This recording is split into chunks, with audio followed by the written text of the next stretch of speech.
el volumen. ¿Sí? Yo noto como que le falta un poquito, ¿no? Más arribita.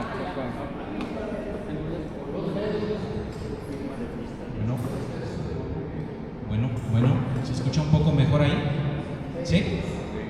¿Con ese nivel está bien? Ok, de acuerdo.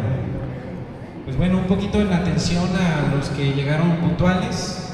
Vamos a dar inicio con el conversatorio que nos convoca mes con mes en este ciclo de conversatorios llamado Orgullo Tlaquepaquense.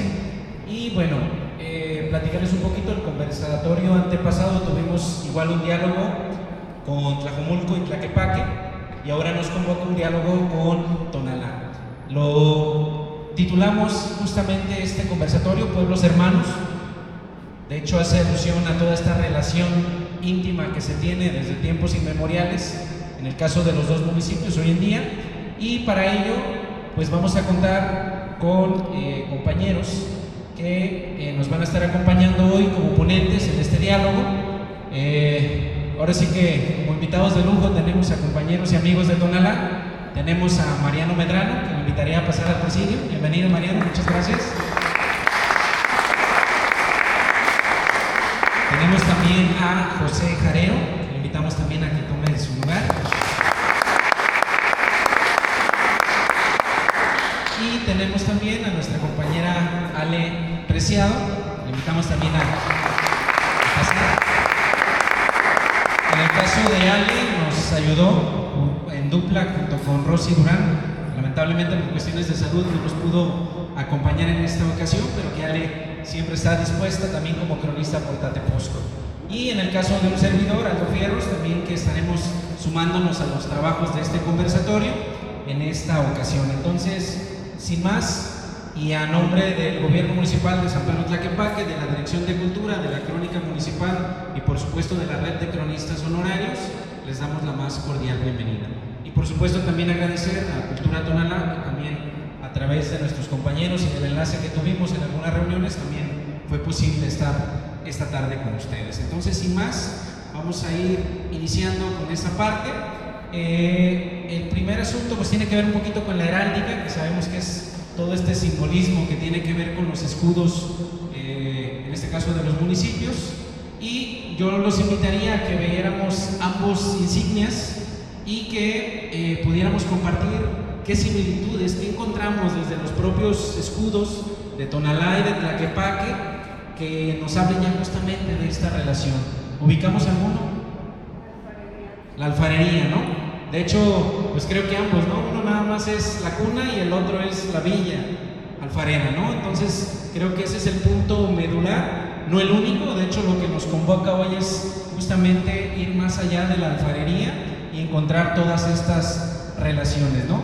Digo, podríamos hablar ahorita infinidad de cosas de cada uno de los escudos, ¿no? Si nos vamos a toda la explicación propiamente de cada uno. No sé si quieren agregar algo en el caso del escudo de Tonalá, de Tlaquepaque, lo dejamos así, pasamos a lo siguiente y pues propiamente iniciamos.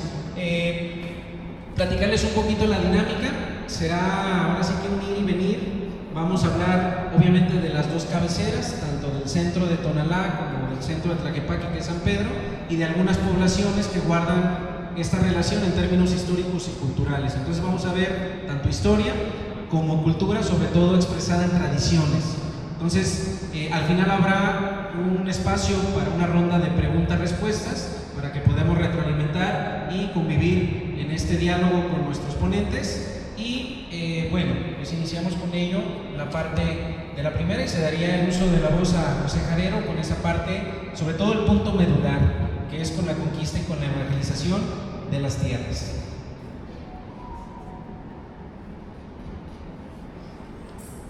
¿Qué tal? Buenas tardes a todos y gracias por su asistencia. Entonces, como dijo aquí mi compañero Aldo, vamos a iniciar con un poquito de la reseña histórica de la conquista de Tonalá. En la universidad yo tenía una maestra que siempre nos decía que la historia es importante para entender nuestro presente. Si no explica nuestro presente, entonces la historia no nos sirve de nada. Y tienes razón, ¿no? Por eso mismo que la historia es el motivo que nos reúne aquí. Para iniciar tenemos la conquista y evangelización de Tonalá. Ahí ahí puse unas figuras están en el Cerro de la Reina. En primer plano tenemos a los indígenas que pusieron resistencia frente a los españoles, y del lado posterior tenemos a la cacica Sigualpili, que era la reina, la encargada cuando vinieron los españoles de todo el Valle de Tonalá. Ahorita vamos a hacer más énfasis conforme avancemos con las diapositivas. Gracias. Tenemos aquí para empezar entonces la ruta del Nuño Beltrán de Guzmán. Rápidamente, como sabemos, el 13 de agosto de 1521 cae México Tenochtitlan a manos de Hernán Cortés. Hernán Cortés decide conquistar lo que es el sur actual de México y parte de Honduras. Sin embargo, hay un personaje que aquí lo dice, es Nuño Beltrán de Guzmán, que quería similar lo que él hizo. Entonces él parte de la Ciudad de México, no sé si se alcanza muy bien, desde allá de la Ciudad de México, alrededor con 300 españoles, y dice: a ver, Hernán Cortés ya hizo lo suyo, ahora vamos a hacer nosotros nuestra propia historia, nuestra propia conquista. Parten de México, pasan por lo que hoy es el actual estado de Toluca, Querétaro, y llegan a la capital de los Purépecha, el Imperio Purépecha, que es la ciudad de Tzintzuntzán. Allí capturan al Calzonsi. ¿Qué es el Calzonsi? Es el rey de los Purépechas, ellos lo decían el Calzonsi. Lo capturan, lo castigan y dicen: ¿sabes qué? Queremos oro, queremos riquezas. Y el Calzonsi dice: aquí no hay oro, yo te voy a servir con 6,000 vasallos indios y es todo lo que te puedo otorgar. Si quieres vasallos, si quieres riquezas, ve más hacia el occidente, hay un imperio poderoso. ¿Cuál imperio es? El Valle de Tonalá. Entonces Nuño Beltrán, junto con sus 300 aliados españoles y 6,000 vasallos indígenas, recorren a lo que se trasladan a Pénjamo, aparte de lo que es La Barca, Ocotlán.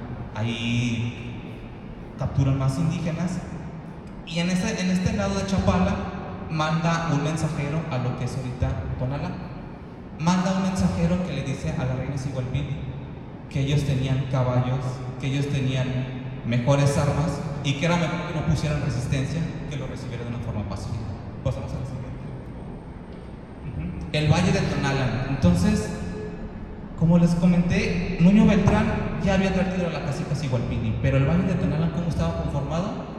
El señorío de Tonalá estaba conformado mayormente por algunos purépechas, porque estaban cerca del imperio purépecha. Había indígenas del tecos, tecuetes y algunos cocas. Eran una mezcla de varios indígenas, culturas indígenas, y se dividía en barrios que abarcaban lo que hoy actualmente es el pueblo de Saladitán, San Pedro Tlaquepaque, Tlajumulco de Zúñiga, Colula, Tetlán, Ocotlán, Chapala, Iztaccán y Atemajac. Entonces, de pronto, con estas descripciones nos damos cuenta que el Valle de Tonalá era un imperio poderoso, era un imperio vasto, extenso, y las ambiciones de Nuño Beltrán de Guzmán no era otra más que conquistarlo, ¿no? Y como les comenté, estaba gobernada por la cacica Sigualpili Zapotzin. Hay una relación anónima, son escritos que los soldados españoles escriben, que ellos, acontecimientos que ellos pasaron, que ellos vivieron en carne propia, los escribían y se los mandaban al rey de España, para que estuviera enterado de lo que ellos hacían aquí en estas tierras de la Nueva España. Entonces, estas relaciones los historiadores las guardan, y son fuentes primarias. Y de esta relación se rescata este párrafo que es muy interesante, y cito: llegamos a la provincia de Tonalá, y ya que llegamos a vista, salieron ciertos indios de paz con gallinas en las manos, diciendo que la señora de aquella provincia estaba de paz y en su casa, y la más parte del pueblo, y querían servir a los españoles. Entonces Sigualpili dio la orden a todos los indígenas que recibieran en paz a los españoles. Ojo, había un grupo que estaba inconforme ante esta decisión. ¿Quiénes eran? Los tlatoanis. Los tlatoanis eran grandes guerreros, eran señores que tenían mucha palabra con los demás y una fuerza incomparable. Y estos guerreros se reúnen en lo que es la plaza de Tetlán y dicen: no es posible que gente desconocida, que gente de otra raza venga a nuestras tierras y se apodere de nuestros animales, de nuestros cultivos y de nuestras tierras. Entonces, ¿qué hay que hacer? hay que armarnos y presentar lucha a los españoles. Con lo que ellos tuvieron en ese tiempo, resorteras, flechas, piedras, ellos presentaron a dar armas a los españoles. Que hay que decir, los españoles tenían mejores armas, ellos hacían el uso de espadas, los caballos, las armaduras, ¿no? Entonces llevaban una gran ventaja los españoles. Pasamos a la siguiente. Así, aquí hice rápidamente una táctica militar. Los tlatoanis se reúnen en lo que es el Cerro de la Reina, no sé si conozcan en Tonalá este mítico cerro. Entonces ellos eligen el cerro para defenderse por la altura. Sin embargo, Nuño Beltrán acomoda al teniente Chirinos del lado este. Nuño Beltrán atacaría por el centro y del lado oeste al capitán Verdugo. Al general Cristóbal Doñate lo manda hacia el norte, entre el cerro y lo que hoy es el actual río Lerma-Santiago, porque decían, nosotros atacaremos por enfrente. Si los indios corren hacia el río, Cristóbal Oñate los atacaría, los terminaría de masacrar. Entonces, esta fue la táctica. Y para sorpresa de los españoles, en esa misma carta anónima, ellos dicen que se quedaron sorprendidos de esta batalla porque desde México, Tenochtitlan, no habían recibido tanta resistencia indígena hasta los de Tonalá. Los tonaltecas resistieron muchísimo. Hay un grito clásico que se escucha hoy en la danza de los testones, que vamos a hablar un poquito más adelante sobre ellos, que es el Aizcaquema Tehuan Nehual, que por su traducción, actualmente es hasta tu muerte o la mía. Pasamos a la siguiente, por favor. Los resultados de la batalla fueron que duraron alrededor de 3 o 5 horas, pero con la victoria de los españoles. Los españoles vencen, capturan a la cacica Sigualpili, la bautizan, le cambian el nombre por Juana Bautista y empieza el proceso de evangelización. ¿Tiene pregunta o? ¿Cuánto duró la batalla? Alrededor de 3 a 5 horas. Los resultados, como les decía, fue la victoria de los españoles. Aquí pongo un lienzo que representa, del lado izquierdo son los españoles, del lado derecho son los indígenas, y lo llamativo es de que por una parte, no sé si se alcanza a ver bien, tenemos a los españoles que ya hacen uso del caballo. Era una gran ventaja para esas guerras porque los indígenas aquí en Nueva España no existían caballos. Y hay un indígena atrás del caballo, esos son los 6,000 aliados, representación de los 6,000 aliados purépechas que vinieron a conquistar a los tonaltecas, ¿no? Gracias. Esto que acabo de mencionar es la parte histórica, como sucedieron en las crónicas, como sucedió tal cual. Pero hay un mito fundador. ¿Qué es un mito fundador? Es un mito, algo que entre lo real e irreal. Por ejemplo, podemos poner la historia de Rómulo y Remo, con que los amamanta la loba y tenemos la creación de la ciudad del Imperio Romano. En Tonalá pasa algo similar.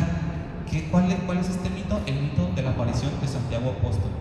Fray Antonio Tello dice que mientras se sostuvo la batalla entre indígenas y españoles, del cielo descendió una persona que vestía de blanco y con una capa roja, en un caballo blanco y con una espada en mano.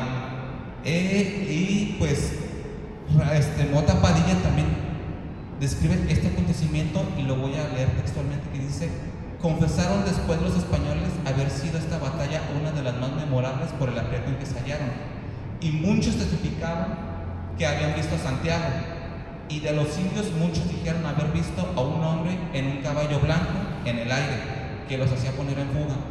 Aquí puse una imagen, pero es de Santiago Matamoros, es decir, de Santiago allá en España, cuando lucharon contra los moros. Aquí en México actualmente se le conoce como Mata Indios, entonces pues se le cambia el nombre, ¿no? Pero este mito cobra tanta relevancia porque actualmente es ¿cómo decirlo? Muchos dicen, es que no deja de ser mito, no deja de ser algo irreal, sí, pero hay que tener en cuenta que los españoles en ese tiempo venían de un pensamiento medieval. O sea, en ese tiempo todo giraba alrededor de la religión. Y por eso ellos decían, nos vamos a encomendar a Santiago.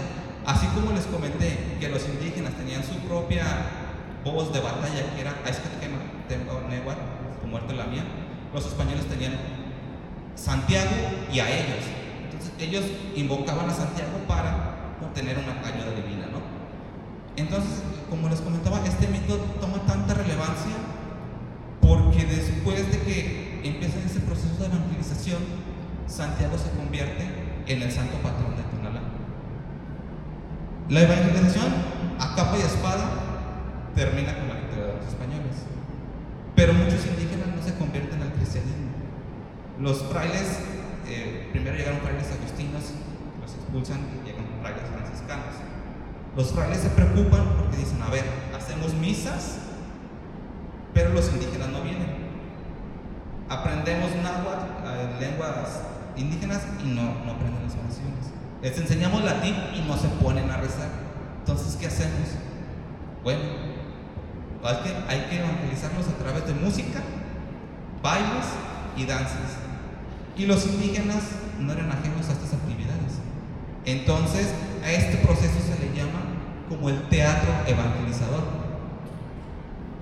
El teatro evangelizador, dice Robert Rincard, menciona que casi siempre es Santiago Apóstol el capitán de los cristianos, como les comentaba, por lo cual las danzas y bailes eran honor a este santo. Era el protector de diversos pueblos indígenas. Las fiestas o danzas terminan generalmente con el triunfo de los cristianos y la victoria de la cruz. ¿Por qué les menciono todo esto? Porque a raíz de estas actividades, de este proceso histórico del teatro evangelizador, se crea una danza que hasta hoy en día, cuando alguien menciona al pueblo de Tonalá, y lo digo por referencia propia, nos dicen, ay, ¿dónde se hacen los tastones? A los que les pegan, a los que bailan, a los greñudos, a los que les pega un hombre con varas. Y sí, y aquí tenemos una representación. Ahorita vamos a explicar los temas, características de la máscara, pero a raíz de esto se crea esta danza importante, ¿no? Y es lo que venimos a sentar aquí, a este tema. Por eso estamos aquí reunidos, para hablaros para este tema de la cultura de Tonalá. Pasamos a la siguiente, por favor. Bueno, como siguiendo el teatro evangelizador, dicen que tienen dos características. Una, la lucha entre los dos campos opuestos, entre el cristiano y los herejes. Y otra, la conversión de los adversarios con la victoria de la cruz contra los perseguidores. Por eso, cuando se desarrolla la danza de los tastuanes, tenemos. A ver, pasamos a la siguiente. Puse las fotografías. Ahí, las fotografías. Aquí están ya una mejor representación. Tenemos a Santiago Apóstol, esas imágenes se me hacen a mí tan bonitas, porque cuando inicia la danza de los tastuanes, Santiago entra a caballo blanco, tal cual lo dicen, lo explicó Fray Antonio Tello y lo respalda Mota Padilla. Entra en su caballo blanco, vestido de blanco, con su chaleco rojo. La crónica decía que Santiago los destaza con una espada. Obviamente en esta representación de los tastuanes no utilizaban espadas, sino una vara de membrillo. Abajo, arrodillado, y de la otra fotografía tenemos a los tastuanes, es decir, la resistencia, la representación del indígena que presentó oposición a los españoles.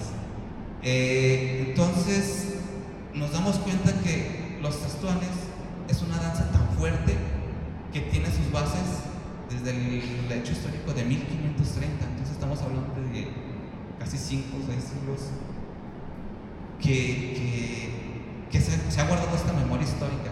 Obviamente, como las imágenes que vieron anterior, ha cambiado, ¿no? Porque antes las máscaras las hacían de otro material, la vestimenta. Por ahí ahorita se tiene el tema de que lo tradicional y no tradicional.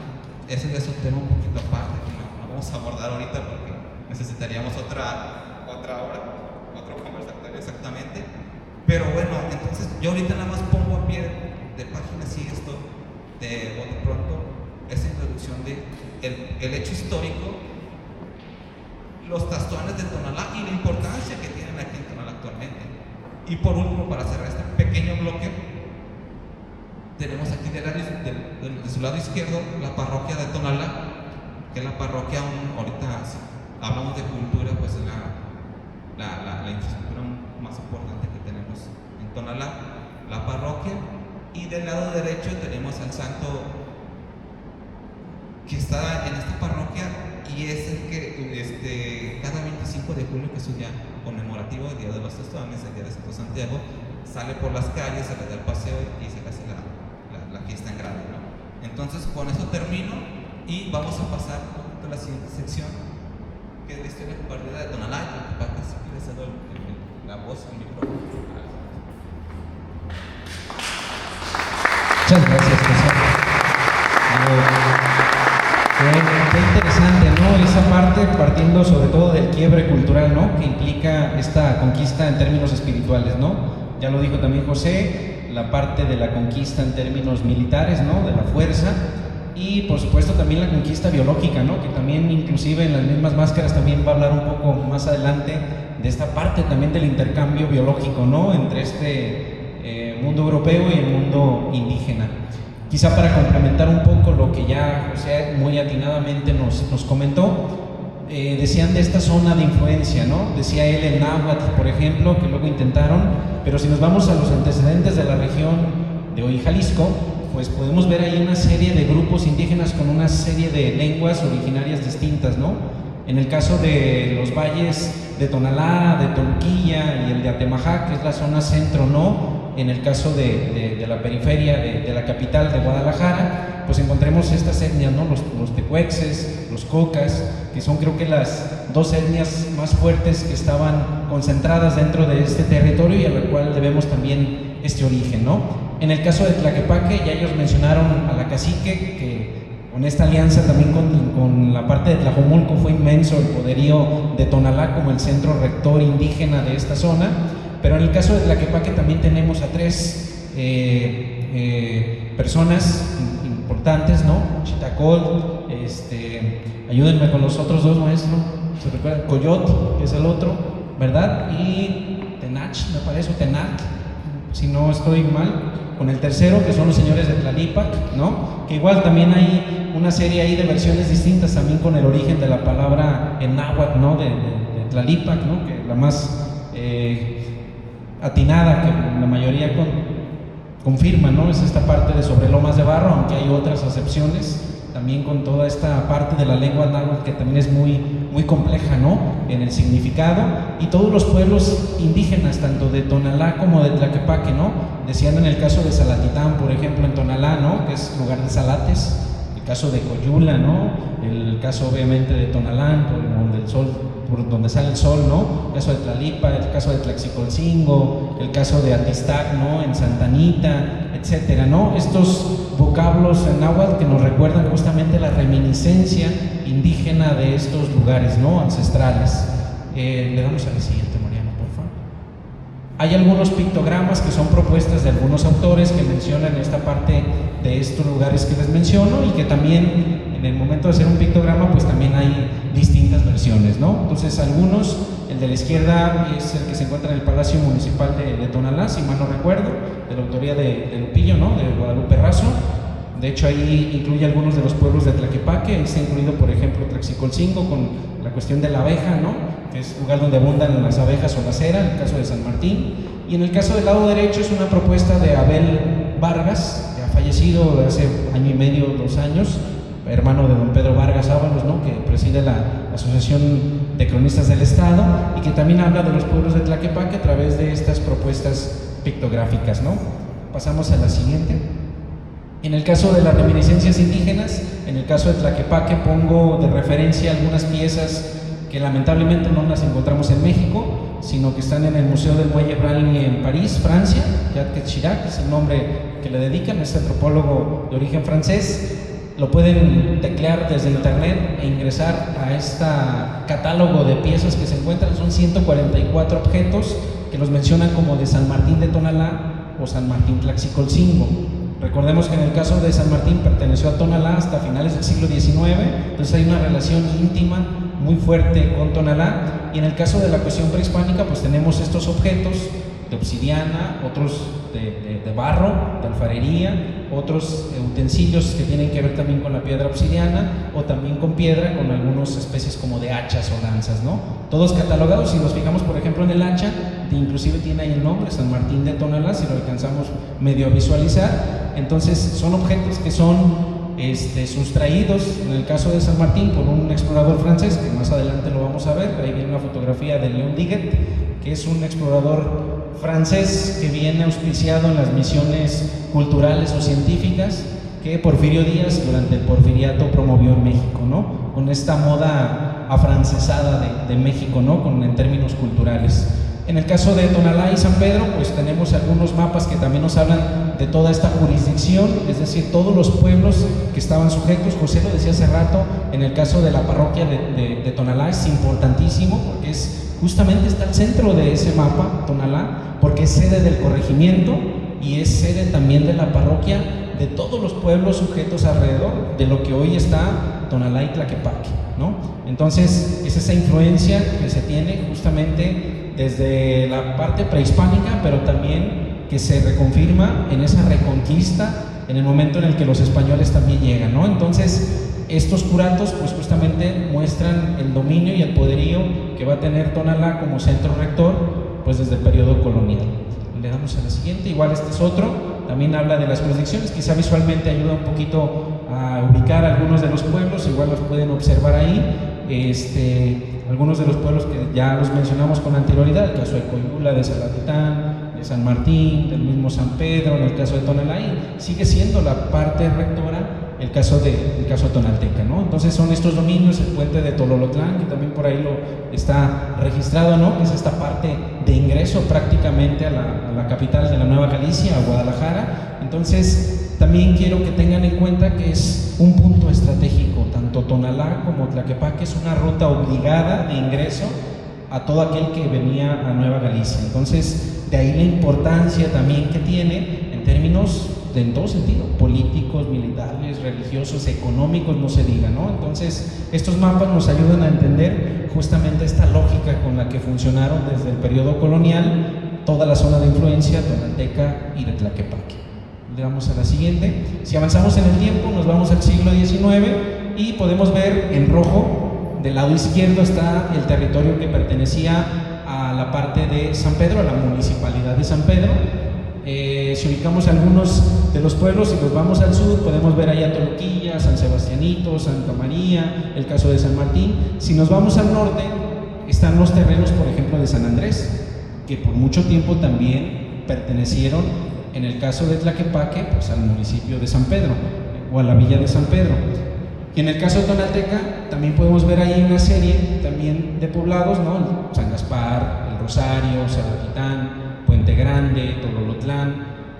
Y en el caso de Tateposco no alcanzo a ver, ¿vale? Si dentro de está ahí dentro ya de Tlaquepaque o de Tonalá, el caso de Tateposco, que al igual que San Martín, pues también por mucho tiempo perteneció también a Tonalá. Entonces son las dos hoy delegaciones de Tlaquepaque que guardan la relación más estrecha y más vinculatoria con el caso tonalteca, porque pertenecieron, por lo menos el periodo colonial, a Tonalá.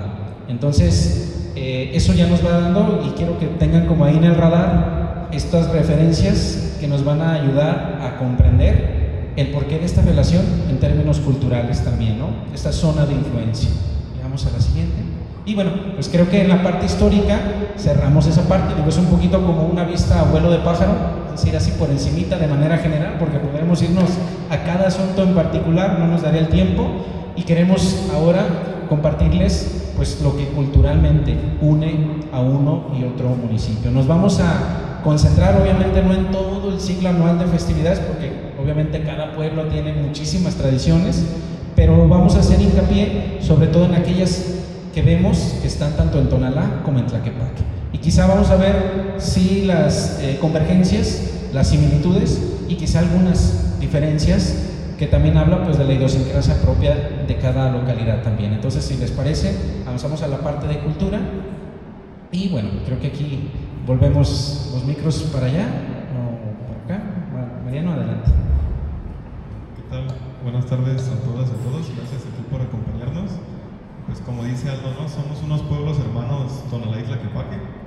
Y prueba de ello son las festividades, la cultura y la artesanía, ¿no? Que estamos muy ligados, incluso como mencionábamos con Aldo, hasta el Premio Nacional de la Cerámica, que lo tenemos tanto en Tonalá como en Tlaquepaque, ¿no?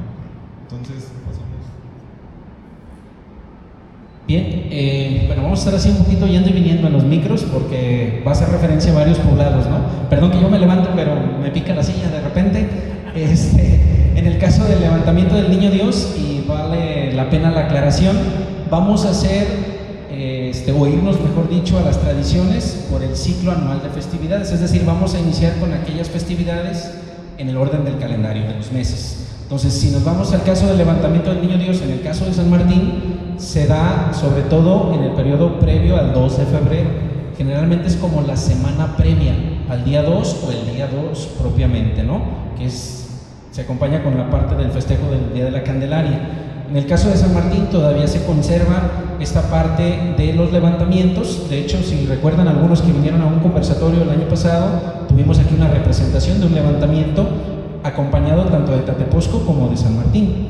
En el caso de San Martín, rápidamente, pues son dos, la mamá del niño, se busca una comadre o compadre en todo caso, y pues se da, el compromiso inicia en diciembre, llevando al niño a misa tanto el 24 como el 31, a las misas de gallo, y con comprar todo el ajuar para vestir al niño.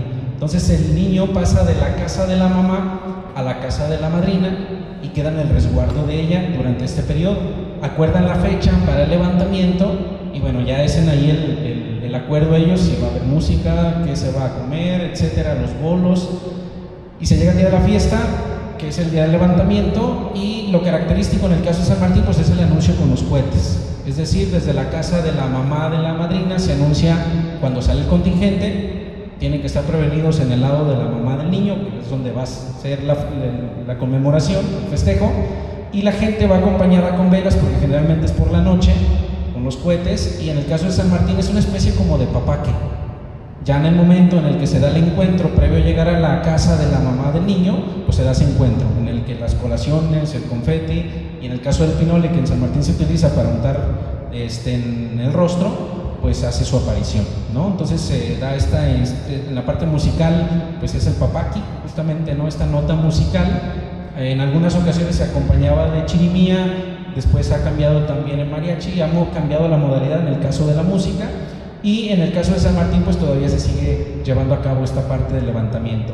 Ya después del encuentro, se da el caso de besar al niño para recibir la bendición, se da el arrullo del niño también con esos rezos muy característicos, y prácticamente inicia la fiesta, ¿no? En la convivencia ya en términos de lo que se ofrece como gastronomía y la parte de la música y la fiesta propiamente, ¿no? O sea, a grandes rasgos, eso es como se lleva a cabo el levantamiento del Niño Dios en el caso de San Martín. Pasamos a la siguiente. Porque bueno, también está en Tateposco y seguimos el uso de la voz Ale.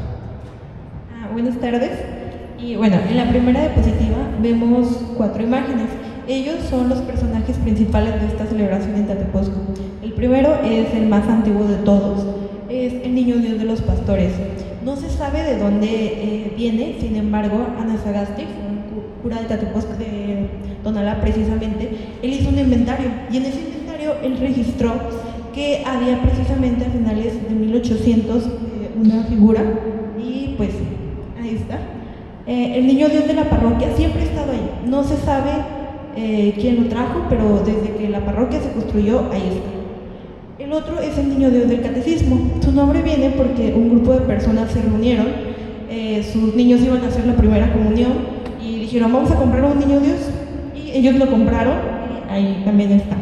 La otra protagonista es la Virgen de Doña Pachita, que también es muy, muy importante y los acompaña en la procesión. ¿Cuándo se celebra? También el 2 de febrero.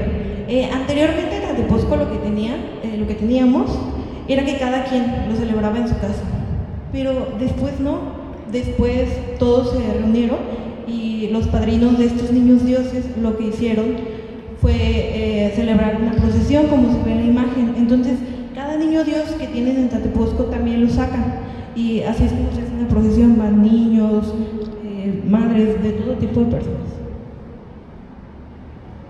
Y al finalizar, se finaliza en el pueblo. ¿Cómo se finaliza? Con una misa, y al final los padrinos avientan pues confeti y también dan tamales para que algún día vayan. Bueno, en el caso de Tonalá es un poco diferente la tradición del levantamiento del Niño Dios. Me han contado pues los antepasados que antes sí se realizaba un poco similar a lo de Tlaquepaque, procesiones y todo, un poco tema más religioso, pero ahora se realiza más como en las casas, como algo más particular, como los papaquis, como mencionaba Aldo. Entonces sí hacen un rezo, hacen novenario también algunas familias, pero sobre todo es en casa, y al finalizar el rezo y al hacer el levantamiento, aparte de dar los bolos, los tamales, la comida, se avientan harinas, se avientan pinturas de anilinas, colaciones también, si las conocen, ¿verdad? Las bolitas muy duras de dulce, ahí se avientan ahí se trae rencor con alguien, se aprovecha para aventárselo en el papaqui. Entonces, de esta manera se realiza un Tonalá un poco diferente a lo que mencionaban aquí mis compañeros de Tlaquepaque de Tatepozco. Bueno, en cuanto a los viejos del martes de carnaval, de hecho, bueno, sí se escucha mejor. En cuanto a lo del levantamiento del Niño Dios, a veces también se une con el martes de carnaval. En Tonalá no se usa tanto de que el 2 de febrero en específico se hace el levantamiento del Niño Dios. Muchas familias lo hacen el mismo día del martes de carnaval y lo juntan. De hecho, algunos que tienen grupo pues de viejitos de carnaval aprovechan para que están reunidos todos y lo hacen en la casa de donde se visten los viejos. Esta tradición de los viejos del martes de carnaval en Tonalá nace en la hacienda de Arroyo del Medio. Se dice que tradicionalmente eran los de la hacienda quienes se vestían de viejitos como para hacer mofa a lo de los españoles y todo este rollo de la conquista, y se dice que los trabajadores lo comenzaron a hacer, pero ellos como mofa a los patrones, no tanto como la mofa a la conquista, y así fue como poco a poco se fue llevando a cabo la tradición de los viejos. Se dice que aproximadamente en 1940 fue cuando empezó a crecer este movimiento de los viejos del martes de carnaval, ya que existía un solo grupo en Tonalá, pero a partir de ahí se separó el grupo, como en todo, ¿no? De que a veces una ruptura hace que crezca la tradición. Así pasó con los viejos del martes de carnaval, ya que el grupo de la capilla se fue abriendo a otros grupos, el grupo de la escondida, y luego en la escondida fueron haciendo otro grupo, y hay dos grupos de la escondida, y luego se fueron por cuarteles, porque en Tonalá está dividido ahí el centro por cuarteles: el primer cuartel, el segundo cuartel, el tercero y el cuarto cuartel. Entonces se hizo primero de que todos los cuarteles tuvieran a su propio grupo de viejos, y ya después fue creciendo en los mismos cuarteles con las demás familias lo del martes de carnaval. En Tonalá se acostumbra que los viejos del martes de carnaval salen desde la casa de los organizadores y hacen como un encuentro de viejos. Esto se llevó a cabo a partir del 2004-2005 aproximadamente, porque antes solamente iban en la calle, como que cada grupo hacía su recorrido, trataban de no cruzarse entre las mismas calles para que toda la cabecera estuviera abarcada pues por los recorridos de los viejos. Pero como en el 2005 aproximadamente se hizo el tradicional encuentro de viejos que se hace hasta la fecha. Este encuentro de viejos se habla entre los grupos previo a la fiesta, y se hace como acuerdan, pues por ejemplo salen a las 6 de la tarde y acuerdan que todos en la plaza hay que estar a las 8 de la noche, o en su debido caso ya le dicen por grupo a qué hora va a estar cada uno, y ya cada grupo trata de llegar a su hora para hacer su presentación final ahí en la plaza principal. Y pues ya ahí en la plaza principal muchos grupos hacen un papaqui, como les mencionaba, lo usan mucho como también por lo del levantamiento del Niño Dios, y aprovechamos ahí estoy yo echando confeti y harina. Yo también participo desde este año apenas en el grupo de viejos, y pues esta es la dinámica de cómo se lleva a cabo en Tonalá.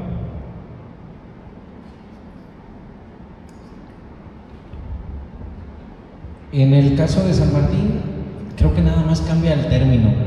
En Tonalá son los viejos del martes del carnaval. En el caso de San Martín se le denomina viejos nuevos. Esto en alusión a que anteriormente era una sola cuadrilla con 4 integrantes. Acá un poco una de las versiones del posible origen es que tiene que ver con un ciclo agrícola en el que los 4 viejos que eran miembros de esa cuadrilla y la maringuilla, que así se le denomina a la vieja o al que se vestía antes, porque eran solamente hombres vestido de mujer, con máscara característica de mujer. Se dice que los 4 viejos figuraban a los 4 puntos cardinales y que cotejaban a la vieja o a la maringuilla, que representa la tierra. Entonces es un rollo como de fecundidad, de cotejo a la tierra, a la madre tierra, y bueno, pues es ese cotejo para preparar la tierra por el inicio del temporal propio, ¿no? Esa es una de las explicaciones. Otra también está un poco relacionada a lo que ya nos comentó Mariano de la hacienda de Arroyo del Medio, porque es una hacienda que en términos del ejido de San Martín se le dotó parte de la ejido, de las tierras que pertenecieron a la hacienda de Arroyo del Medio, propiedad de Manuel García de Quevedo, a San Martín también, y también se tienen registros de que jornaleros de San Martín acudían de manera temporal a esa hacienda. Entonces puede ser que también haya un poquito de esa explicación presente. En el caso actual de San Martín, pues ya no es una sola cuadrilla, anteriormente era una sola, y era un rollo como de nombrar un capitán, y al nuevo capitán se le denominaba justamente viejo nuevo, por eso el mote, es decir, cada año habían nuevos viejos, pues, de ahí un poco el término, ¿no? Cuando era una sola. Ya en el caso actual, ya son muchísimas las cuadrillas, digo, la verdad no tenemos un registro, pero la verdad es que acá en San Martín, desde 5 días previos al miércoles de ceniza, se tiene el caso de los viejos por la tarde-noche recorriendo las calles. A veces son 12, 1 de la mañana y todavía se escucha música y algarabía en las calles. No tienen un horario establecido, andan por todas las calles, son muchísimas las cuadrillas. Y en el caso como de Tonalá, pues no se concentran, no hay un encuentro de viejos, sino que el encuentro se da en las propias calles de la población. Y quizá la diferencia un poco con el caso de Tatepozco y de Tonalá es que no solamente son los viejos nuevos, sino que también aparecen los pinoleros dentro del mismo marco festivo, es decir, los 5 días previos a la ceniza. Y por la mañana, del lado izquierdo en la fotografía, podemos ver la imagen de San Martín Caballero, que es el patrono de San Martín, y la Virgen de la Soledad del lado derecho, y ellos recorren las calles por la mañana y parte de la tarde para llegar a misa de 7, justamente untando pinole en la cara, acompañados de la chirimía, recorriendo cada uno de los 5 barrios que está dividido San Martín. Entonces, en el caso del carnaval de San Martín, pues son estas 2 tradiciones, pero lo que sí tenemos mucha similitud, pues es con el caso de los viejos nuevos. Creo que la vestimenta y los aditamentos que tienen son muy similares. En el caso de San Martín, quizá, esta es una imagen de estado Marcelino, que todavía era con violín. Hay cuadrillas que traen banda, hay cuadrillas que traen norteño. Ha cambiado también esa parte de la música presente en las cuadrillas, pero yo creo que hay mucha similitud en cuanto al uso de una máscara de barro, en el uso de los guantes, que así le decimos en San Martín, que son estos capullos, ¿no?, rellenos de piedritas de hormiguero y cosidos, que le denominan sartas, que van enredados en los pies, ¿no?, de los integrantes. Y yo creo que el zapateado también muy particular, heredado por generaciones, ¿no?, que también se nota en las piezas que interpretan, ¿no? Entonces creo que a grandes rasgos, y para complementar un poco esa es la parte, y creo que nos vamos otra vez a Tatepozco. Pues en Tatepozco lo primero que se hace es que ellos toman como una bendición e inicia el domingo antes de carnaval. La teoría que tenemos en Tatepozco es que era una burla, una mofa hacia las tradiciones, no tradiciones, pero hacia las festividades españolas. Entonces ellos al ver que ellos bailaban, ¿no?, con mujeres rubias, hicieron lo mismo, de una manera torpe, sí, pero era pues su manera. Y bueno, lo siguiente que se hace es que justo ahí, pues, ahí está la iglesia de Tatepozco, ellos bailan afuera, eso es como lo primero.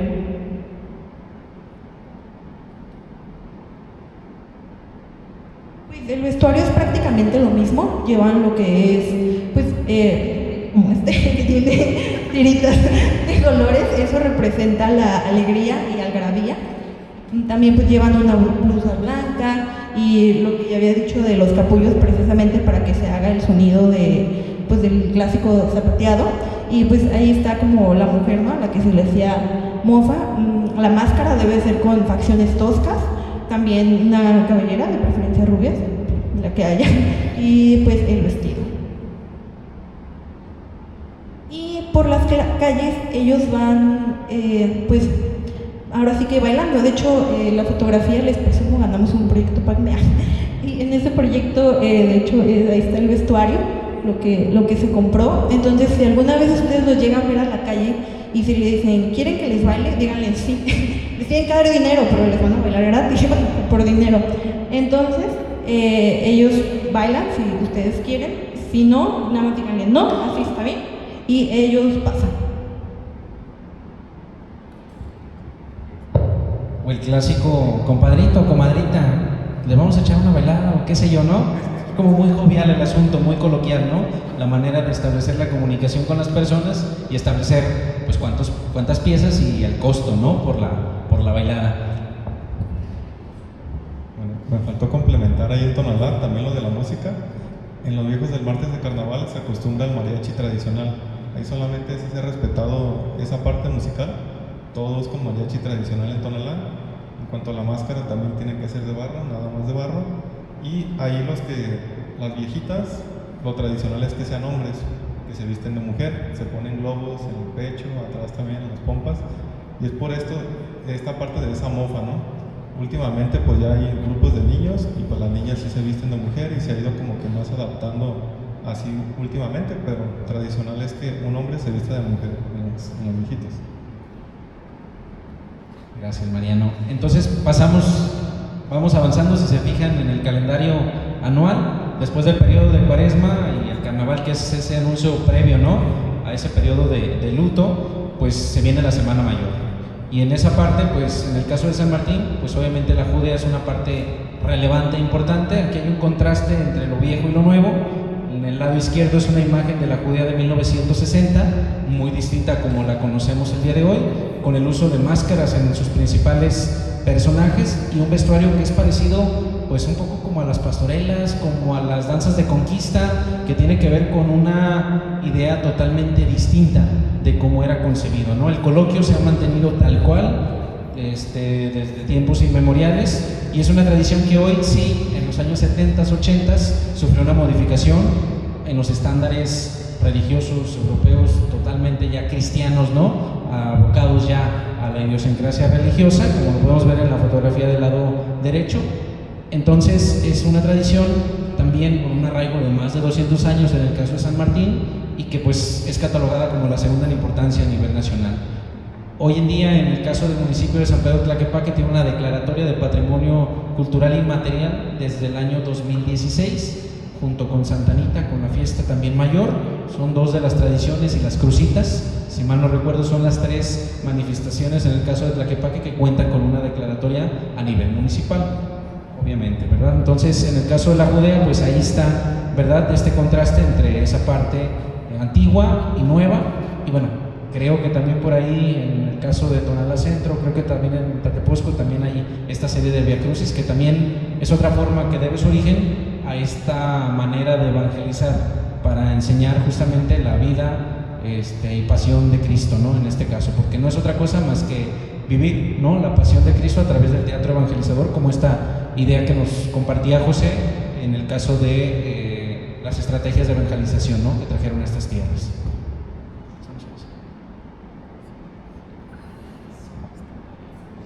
Bueno, en Tonalá lo de la Judea es un poco diferente porque no está tan arraigada esta tradición ahí en el municipio de Tonalá. Se dice que anteriormente sí se hacía este Via Crucis, pero duró muchos años pues que no se llevaba a cabo, hasta que un grupo ahí de amigos dijeron pues que por qué Tonalá no tiene su Via Crucis, porque pues obviamente San Martín sabemos que es de los más populares del país. Entonces se reunieron y empezaron a hacer el Via Crucis. Tiene aproximadamente unos 50 años que se realiza el Via Crucis, que es de ese Via Crucis, y aparte se realiza uno en la parroquia, que tiene menos años, no sé a ciencia exacta cuántos años tenga, y me ha tocado participar, que por ahí sale modelando en las fotos. Y entonces se llevan a cabo estos dos Via Crucis en el centro, tanto el de la parroquia como el otro Via Crucis, que se ha ido como adaptando más a la parte del gobierno, porque el gobierno lo ha estado apoyando, lo ha estado promoviendo, y sobre todo el presidente que está actualmente, pues Sergio Chávez, le ha gustado pues esta parte de rescatar esa tradición y le han metido, y pues la verdad que sí, últimamente se ha visto un cambio muy diferente a como se hacía anteriormente, ¿no? Le dan hasta lo quieren hacer creo un poco parecido a como lo hacen en San Martín, pero pues poco a poco ha ido creciendo la tradición.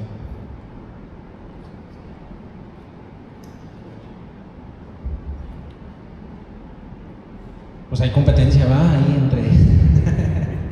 No, la verdad es que es mucha la similitud, ¿no?, que se tiene en esta cuestión. Y bueno, ya hemos hablado también de esa musicalización que tiene que ver también con la estrategia evangelizadora, y vamos a llegar pues a la chirimía, ¿no? De hecho aquí pues tenemos a Don Moy Rosas, ¿no?, que nos está acompañando aquí en el público y que pues obviamente es el de la fotografía del lado derecho, por ahí recordando también una imagen de hace 2 años, Don Moy, si mal no recuerdo, del homenaje que le hicimos justamente aquí en la capilla con todos sus discípulos. De hecho, pues Mariano es uno de ellos, ¿no? Ahí lo verán.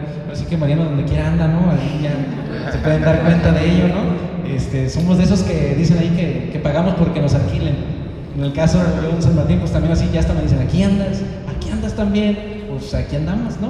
Entonces, tiene que ver con esa parte, y bueno, yo cedería ahí el uso de la voz más bien a Mariano, que es el especialista, a Don Moy, que está aquí en el público también, para que nos hablen más de este instrumento que también pues tiene toda una historia, tiene todo detrás, muchísima información.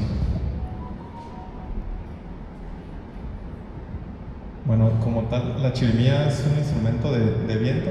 Aquí podemos ver mi maestro Don Moy me ayudó a elaborar esta chirimía, está elaborada a mano, es de guayabo, y se le llama chirimía como tal a un dueto de chirimía y tambor. Aquí tenemos también un tambor tradicional de cuero, que es el que se acostumbra a usar con este dueto. El dueto de chirimía se usó también para evangelizar aquí en Tonalá, también pues toda esta zona de acá, y se dice pues, como también Don Moy me ha contado, y hasta la fecha se acostumbra que como los indígenas no querían aceptar la religión, como lo que comentaba mi compañero José, aparte del teatro pues se usó la música, y una forma fue la chirimía. ¿Y esto cómo se llevó a cabo? Pues se dice que enseñaron a los indígenas, que se les hizo muy fácil aprender porque ellos ya tocaban instrumentos como las flautas, que era muy similar a la chirimía, y pues entonces dicen incluso ahí los escritos que eran hasta más buenos que los maestros de los que enseñaban a la chirimía, y los enseñaron para que se fueran por las calles a peregrinar antes de las misas. Entonces andaban por las calles para que la gente los siguiera, los indígenas, y los acompañaban, pues todos se iban atrás de ellos y terminaban adentro del templo. ¿Esto para qué? Pues para que se fueran arrimando poco a poco, aunque sea escuchar la misa de allá afuera o aunque sea por el morbo pues de que iban tocando la chirimía. Este instrumento nace allá en el Medio Oriente, tiene su origen allá en Egipto, en Turquía, todos esos países de allá del Medio Oriente. Y cuando se hace la guerra en España con moros y cristianos, es cuando se lleva a España, y a España cuando viene a evangelizar, a conquistar aquí las tierras, pues lo trae consigo. Es como la historia de la chirimía, y pues nos une mucho la chirimía pues principalmente por nuestro maestro Don Moy, que fue el que hizo escuela ahí en Tonalá, porque la chirimía pues aparte de las peregrinaciones, en Tonalá se utiliza tanto para la cuaresma, que nos lo inculcó Don Moy, y en la danza de los tastuanes. En la danza de los tastuanes es uno de los elementos principales, ya que sin chirimía pues no hay tastuanes. Incluso ha habido veces que han querido poner el disco, pero pues los mismos tastuanes no ceden pues a eso, sino que es la adrenalina de escucharla en vivo. Al final vamos a interpretar unas canciones para que vean, ¿no?, que la chirimía como que tiene esa magia de que te despierta ese sentido de adrenalina al escucharla. Entonces se utiliza en la danza de los tastuanes, y también se utiliza en cuaresma. En cuaresma tiene un sentido más como de música de pasión, música triste, y en Tonalá se acostumbra a los Viernes Santos, y últimamente se ha retomado lo de los miércoles de ceniza. Y en Tlaquepaque, no sé si nos puede aquí compartir un compañero algo. En el caso de Tlaquepaque, pues bueno, tenemos obviamente al chirimillero mayor, a Don Moy, orgullosamente, ¿no?, nacido en estas tierras. En el caso de Tlaquepaque, se utiliza, ¿no?, en el día de... perdón, se me fue el rollo. En los días de cuaresma, si mal no recuerdo, Don Moy, miércoles de ceniza, y el Viernes Santo en la parroquia de... todos los viernes de cuaresma. Entonces se replica igual tanto en la cabecera, lo iba a decir en el caso de San Martín también con los hermanos Cocula. También se tiene durante todo este periodo de cuaresma, obviamente en los días santos, que es esta música sentida, ¿no?, de luto, de pasión, propia de la época, y también en el Viernes de Dolores, ¿no? En el caso de aquí de San Pedro, pues es este recorrido, ¿no? Por todo el andador de Independencia, y de hecho lo encabeza Don Moy año con año. En el caso de San Martín, el Viernes de Dolores no se utiliza, pero sí se utiliza en el carnaval con los pinoleros, el acompañarse de la música de chirimía, y de hecho Don Moy, todavía por ahí se conservan algunas fotos cuando iba a tocar justamente también a San Martín, Don Moy en el carnaval con los pinoleros también allá a San Martín, y también se tiene registro de señores de San Juan de Ocotán, en Zapopan, que también acudían, porque también no por mucho tiempo ha habido muchos exponentes, ¿no?, de la chirimía en esas tierras. Entonces también se ha buscado gente de fuera, pero en el caso de Tonalá, como bien lo dice Mariano, pues Don Moy ha sido muy generoso, y de hecho en la fotografía, ¿no?, que teníamos ahí con todos sus discípulos, ¿no?, también están los hermanos Rivera, los hermanos Jarero, ¿no?, que creo, pues como bien lo dijo Mariano, ¿no?, mejor dicho no se pudo, que dejó escuela Don Moy, y es parte, ¿no?, de conservar este instrumento, que inclusive ya está un festival, si mal no recuerdo también, ¿no?, en abril, desde la Secretaría de Cultura del Estado, que convoca, ¿no?, a creo que se llama Festa, me parece. Sí, hubo unos años ahí que participamos en Festa Jalisco con el profe Manuel López, pero se perdió ya esa parte. Ya se ha ido haciendo como más de encuentros locales de chirimía, como que se han organizado, y estaría bien irlo retomando, porque sí se ha ido como viniendo abajo ese proyecto de juntar a todas las chirimías del estado para pues aprendernos de todos. Es una parte muy bonita. A mí me ayudó mucho cuando yo iba empezando, mi primer año que empecé a tocar, me invitaron, y pues sí, me ayudó tanto en motivación como para aprender con los compañeros. A José también le tocó ahí participar como tamborero, y pues sí, esta parte de la chirimía en Tonalá, pues cuentan pues que le batallaban antes para encontrar chirimías, porque pues llevaban de San Juan de Ocotán, pero los de San Juan de Ocotán se cruzan la misma fiesta de Santiago Apóstol, tienen al mismo patrono, y ya después Don Moy fue el que nos acompañaba ahí en las festividades, pero aún así pues Don Moy yo creo que se le hacía muy difícil pues aventarse todas las jugadas de tastones, porque son varias las representaciones que se hacen en Tonalá, y pues fue formando esta escuela que en la actualidad pues ya hay muchas chirimías en Tonalá. Yo también he ido haciendo esa parte de enseñar a más personas, a niños, adultos y de todas las edades, pues creo que ha ido creciendo esta comunidad chirimitera en Tonalá. Pues gracias, y un aplauso para Don Moy por habernos enseñado.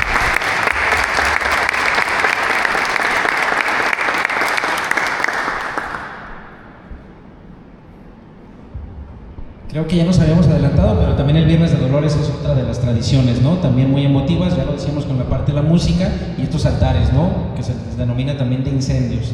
En el caso de Tlaquepaque, pues está arraigado en su cabecera, en San Pedro, y tenemos esta festividad que se da tanto en edificios públicos como también en los hogares, en los distintos barrios que conforman a Tlaquepaque, que también son cuatro barrios, ¿no? Entonces, avanzamos a la siguiente, si les parece. En el caso de Tonalá, me imagino. Sí, en Tonalá más que nada el altar de Dolores se realiza en la parroquia, y últimamente se ha retomado en la presidencia. Sí se había hecho en la presidencia, pero hubo unas administraciones en que se dejó de lado esta tradición y se ha vuelto a retomar también. Como les comentaba el presidente, pues le gusta mucho retomar todas estas partes de la tradición, igual que la chirimía no se tocaba el miércoles de ceniza en Tonalá hasta hace 2 años, que me comentó pues que si rescatábamos esa tradición, porque él mencionaba que se acordaba de un señor que cuando él estaba en la primaria se escuchaba ahí el miércoles de ceniza, porque está a un lado de la parroquia, está la primaria Niño Artillero ahí en Tonalá. Entonces decía que él se acuerda que estaba en clases y al salir pues veían al señor ahí tocando el miércoles de ceniza. Igual aquí en el altar de incendio de Dolores, uno es en la presidencia, el del lado izquierdo, y el del lado derecho es en la parroquia. Las crucitas es otra de las tradiciones más importantes de Tonalá. Yo creo que la pondría la segunda más importante de Tonalá.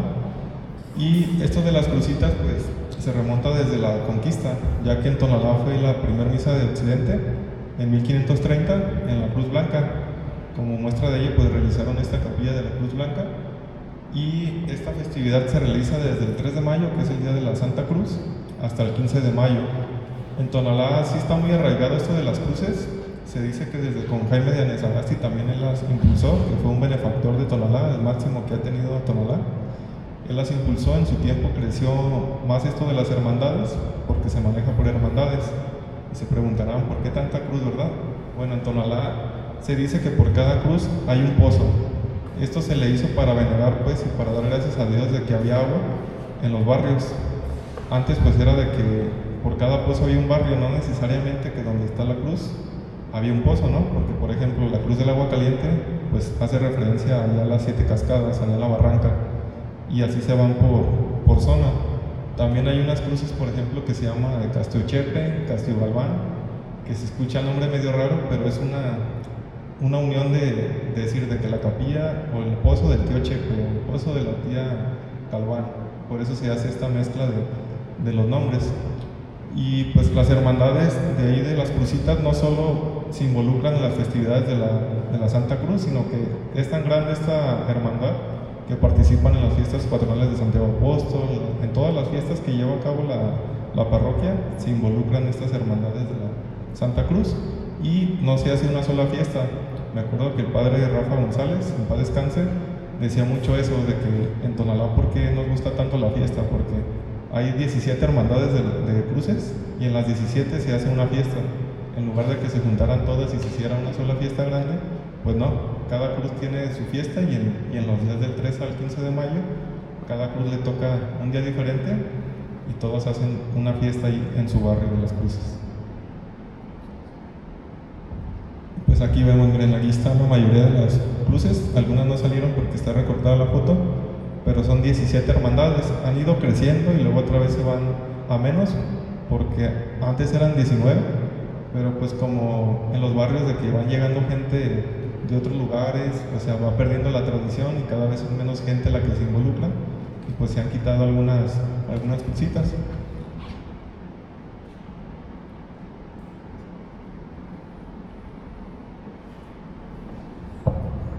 Pues en el caso de Tlaquepaque, pues no cantamos mal las rancheras, también con ese rollo de las crucitas, ¿no? Digo, aquí está mi compañero Víctor, también miembro de los cronistas honorarios, y él forma parte de estas mayordomías, ¿no?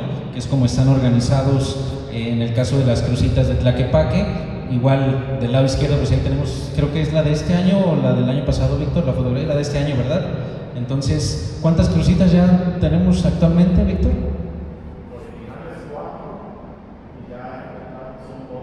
Entonces llevamos ya en la 12ª crucita, porque sí hemos notado que año con año también va aumentando esta situación. Igual también, pues para no ahondar un poquito, ¿no? Porque sí hay similitudes en el caso de Tonalá. Pasamos a la siguiente, creo que hay una segunda foto, las 4 originales que mencionaba mi compañero Víctor, y también hay un mapa también ahí del 1885 de la Villa de San Pedro, que muestra justamente los 4 barrios, ¿no? Que son los que dan origen a las crucitas, y que hoy pues ya tenemos 12, ¿no? En el caso de la cabecera. Les decía también con anterioridad, también es una de las tradiciones que cuenta con una declaratoria a nivel municipal de patrimonio intangible, con un novenario también previo al 3 de mayo, y bueno, pues también toda una fiesta, ¿no? Alrededor de la organización.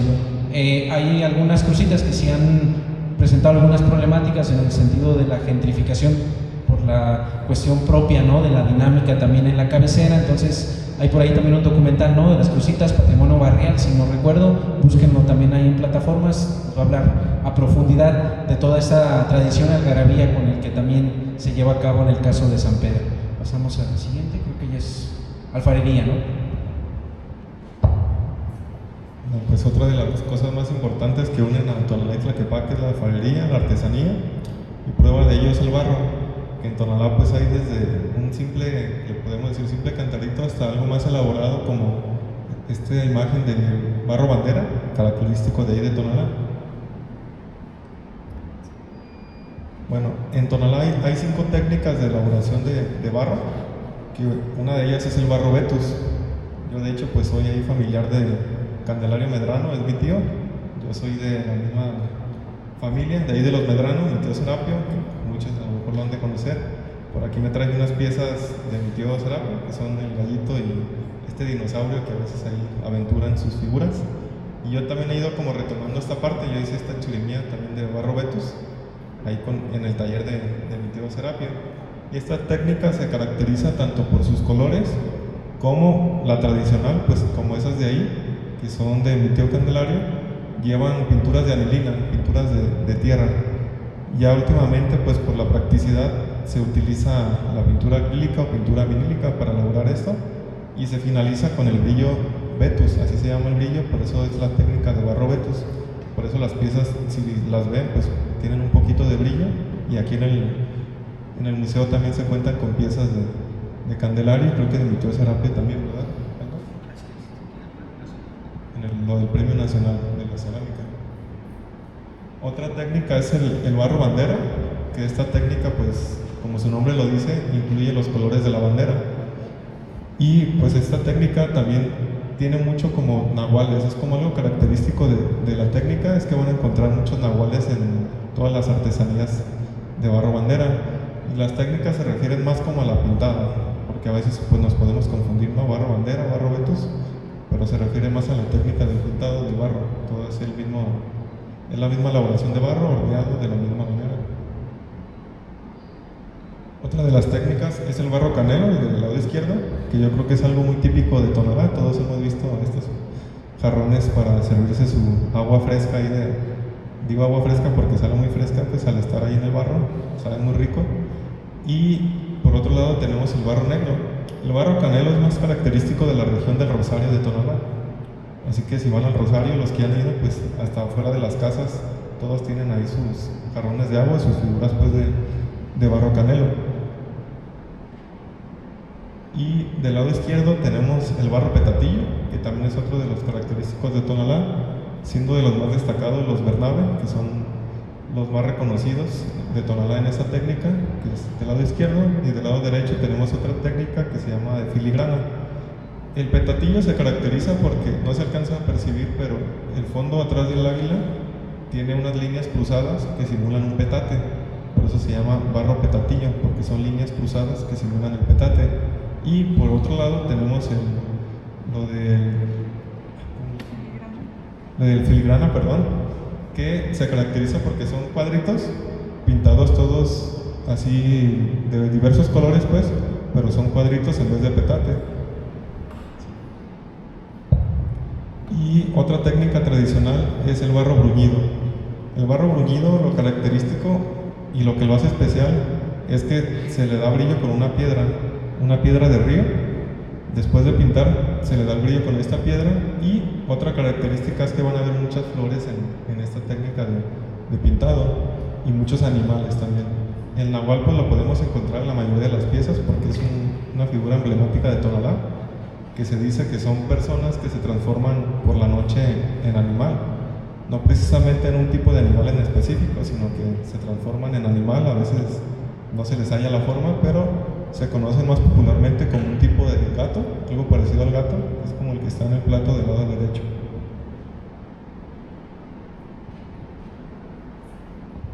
Bueno, pues creo que Mariano ya nos dio cátedra, ¿no?, de los diferentes tipos, ¿no?, de barro. Yo me iría más a la cuestión ahora con estos inmuebles que se tienen, ¿no?, de los recintos que resguardan mucho de estos premios, ¿no?, porque se comparte tanto con Tonalá, con Tlaquepaque. En el caso de Tlaquepaque, pues el Premio Nacional de la Cerámica, que otorga un galardón presidencial.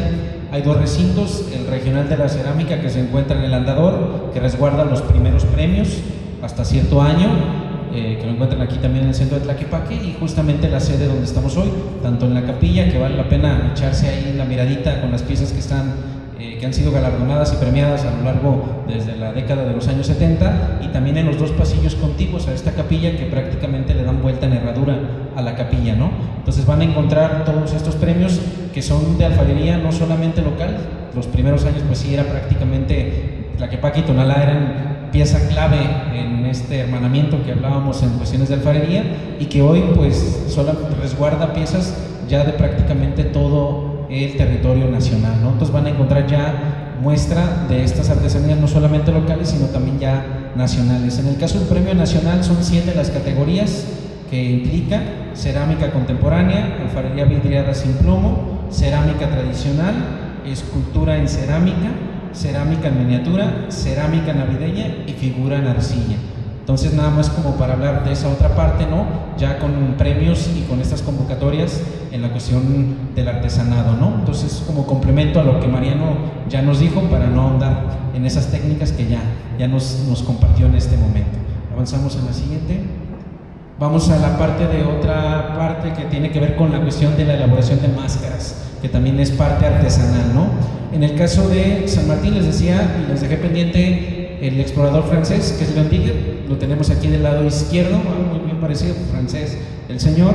Este es el que estuvo llevándose piezas tanto arqueológicas y también de máscaras. En el caso de San Martín tenemos el registro de estas máscaras que se encuentran también resguardadas en el Museo del Muelle Branly en París. Son máscaras que, si vemos en la parte superior, pues vemos que se asemejan mucho, en el caso de San Martín, a las que se utilizaban en la Judea y en las que se utilizan en los viejos nuevos. Y en la parte inferior vemos atastuanes propiamente. En el caso de San Martín es una tradición que lamentablemente se perdió en la década de los 40 del siglo XX, pero que se tiene el registro a través de estos registros que hizo Leon Digger a finales del siglo XIX y principios del siglo XX. Entonces las imágenes del lado inferior son muestra de ello. Pasamos a la siguiente. Tenemos ya las máscaras hoy en día.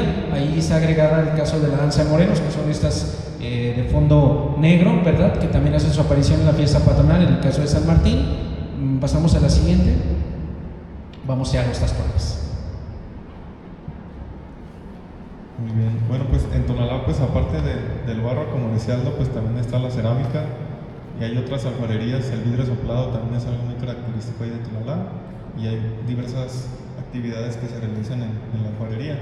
Y en cuanto a los tazones de Tonalá, es la tradición más importante y la fiesta más grande que tenemos ahí en Tonalá, dedicada al patrono Santiago. En cuestión pues de conquista histórico, pues ya lo mencionó mi compañero José. Yo les voy a hablar más un poquito del significado pues de los tazuanes. Como vemos, pues el personaje principal es Santiago Apóstol, y como dice el mito, se apareció en su caballo blanco para someter a los guerreros indígenas. Y pues el otro personaje principal, o los personajes principales, son los tazuanes. Por aquí vemos una máscara que nos trajimos para dar la explicación del significado un poco más a detalle.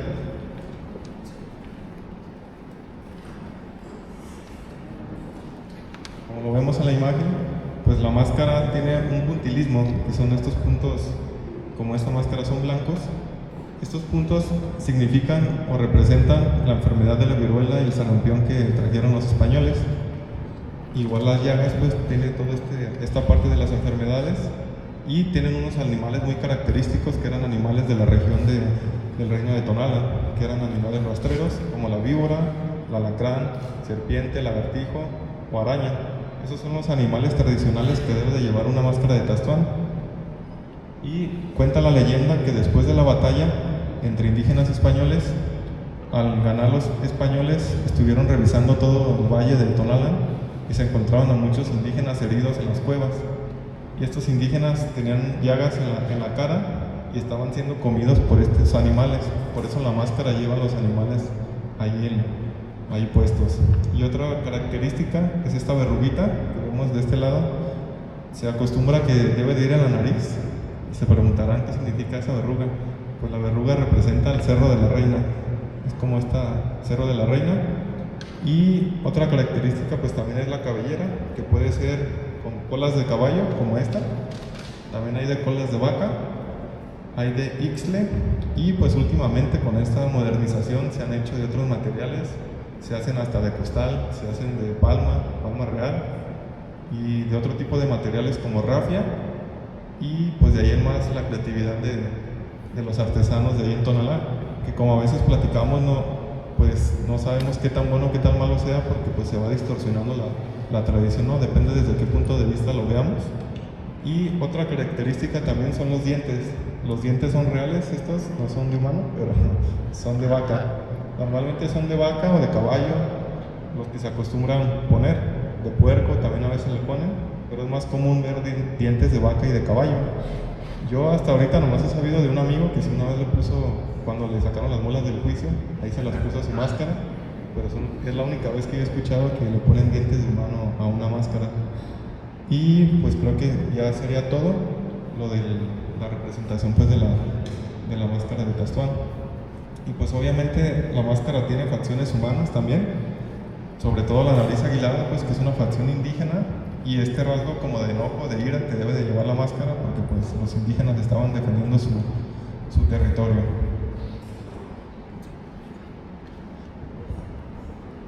Y bueno, aquí hablando de personajes que hay en la danza de los tastuanes, tenemos al personaje de la perra, que es el que vemos del lado izquierdo, que se caracteriza por su máscara en forma de perro, de perra, de lobo en algunas ocasiones, y siempre lo van a ver con una cabellera de Ixtle como esa y trenzada. Es el único que tiene la cabellera trenzada de todos los tastuanes que ven en la jugada, y también el único que lo tiene de esa forma de perro. Y también el traje es un traje como de gala, un traje pues, con su saco, su corbata y su pantalón de vestir, aunque en unas ocasiones pues le cambian un poquito a un traje un poco diferente, más colorido. Este personaje, pues hay dos mitos sobre el personaje.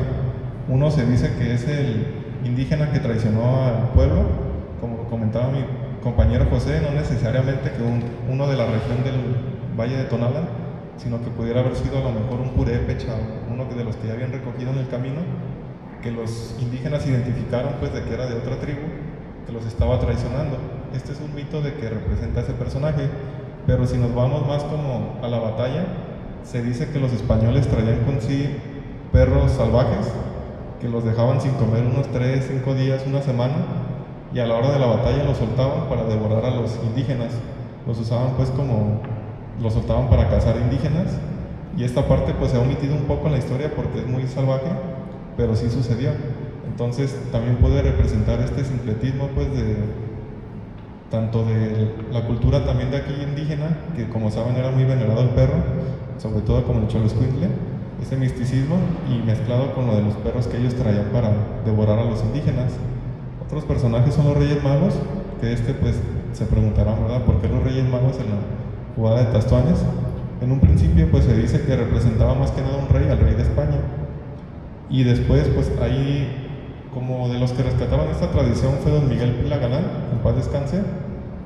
Él también llevaba consigo lo de las pastorelas, que más adelante vamos a hablar de eso, que de hecho en Tonalá se perdió esta tradición, pero pues ahí se dice que a lo mejor pues se unió un poco lo de sus dos tradiciones que él llevaba consigo y se mezcló lo de los Reyes Magos, pero en otros tastuanes se ve nomás a un rey que representa al rey de España.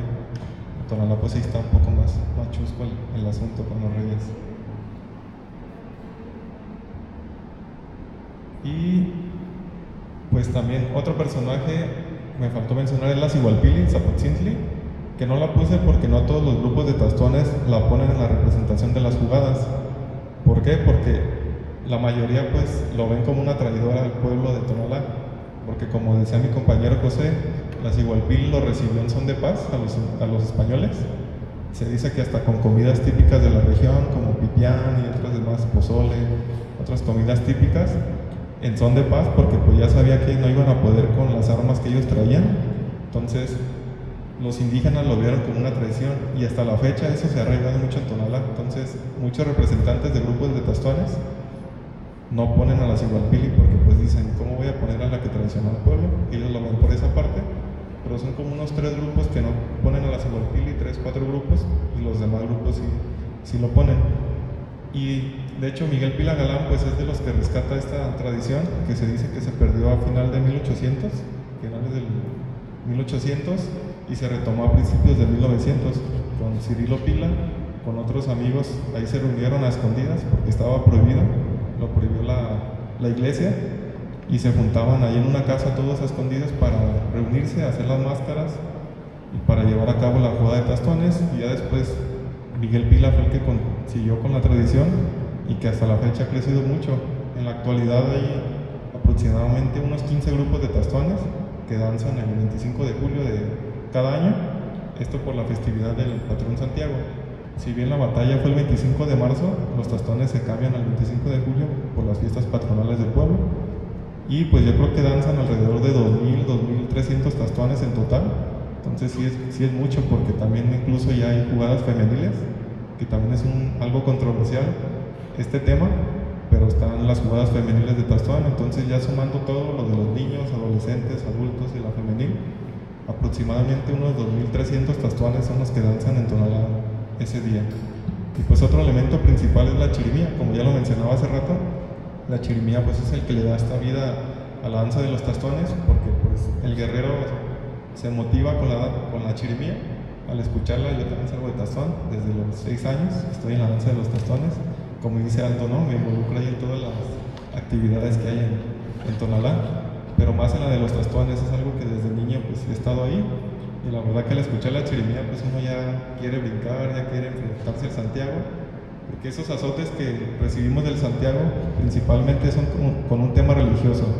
Puede ser por una manda, una petición que uno pues le puede hacer al Santiago Apóstol, aunque obviamente pues como ha crecido tanto la danza, pues uno ya lo hace por moda, ¿no? Por